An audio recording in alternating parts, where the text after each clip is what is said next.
যে ফেসবুক ব্যবহারকারী আমার সমস্ত বন্ধুরা ভালো আছেন।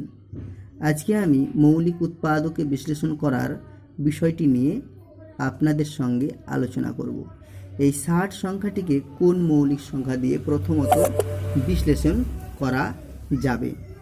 তাহলে এখানে আমরা কি দেখছি, যে এখানে লিখে রেখেছি কোনায় দেখেন, মৌলিক সংখ্যা 2, 3, 5, 7, 11, 1 থেকে 100-এর মধ্যে মোট মৌলিক সংখ্যা হচ্ছে 25টি।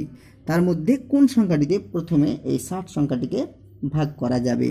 তাহলে আমাকে দেখে নিতে হবে, এককের ঘরে যতক্ষণ জোড় সংখ্যা থাকবে ততক্ষণ পর্যন্ত 2 মৌলিক সংখ্যাটি দিয়ে ভাগ করা যাবে।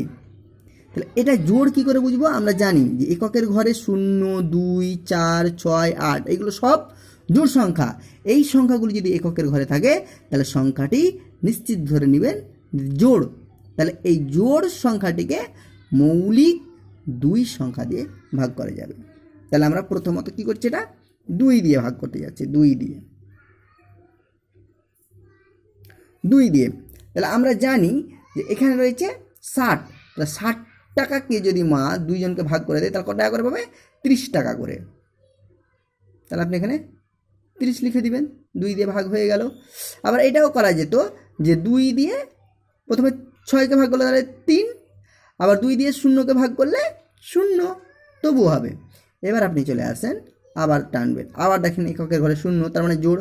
আর বোঝাতে হবে না, প্রথমে বিষয়টা বুঝিয়ে দেওয়া হয়েছে। আবার 2 দিয়ে, তাহলে 30-এর অর্ধেক কত? 15।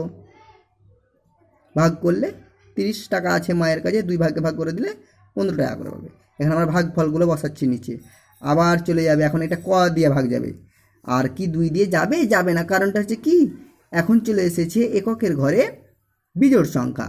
তাহলে বিজোড়, তাহলে এইবার এটা কি দিয়ে যাবে দেখতে হবে। 2 এর পরে কি হয়? মৌলিক সংখ্যা 3। তাহলে 3 দিয়ে যাবে কি যাবে না, নিয়মটা হচ্ছে যে এই সংখ্যা দুটির যোগফল করতে হয়। তাহলে 1 আর 5, তাহলে এদের যোগফল কত? 6। 6কে কি 3 দিয়ে ভাগ যাবে? হ্যাঁ যায়, 3 দুগুণা 6। যখন এই 6কে 3 দিয়ে ভাগ যাচ্ছে তার মানে 3 দিয়ে, মানে এই 3 মৌলিক সংখ্যাটি দিয়ে এই 15কেও ভাগ যাবে। মানে মায়ের কাছে 15 টাকা আছে, আমরা 3 ভাই ক টাকা করে পাবো? 5 টাকা করে।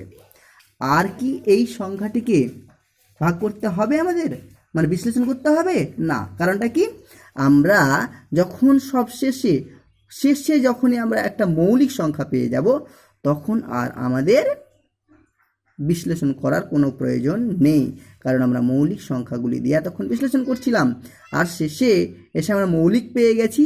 তাহলে এখানে আর অঙ্কটি যাওয়ার কোনো প্রয়োজন নেই। তাহলে আমাকে লিখতে হবে, অতএব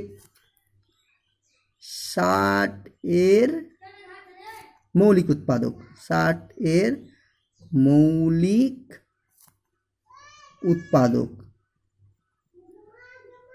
হাইফেন দিবেন একটি, দিয়ে লিখবেন 2 গুণিত 3 গুণিত 5। অঙ্কটি সমাপ্ত হয়ে গেল।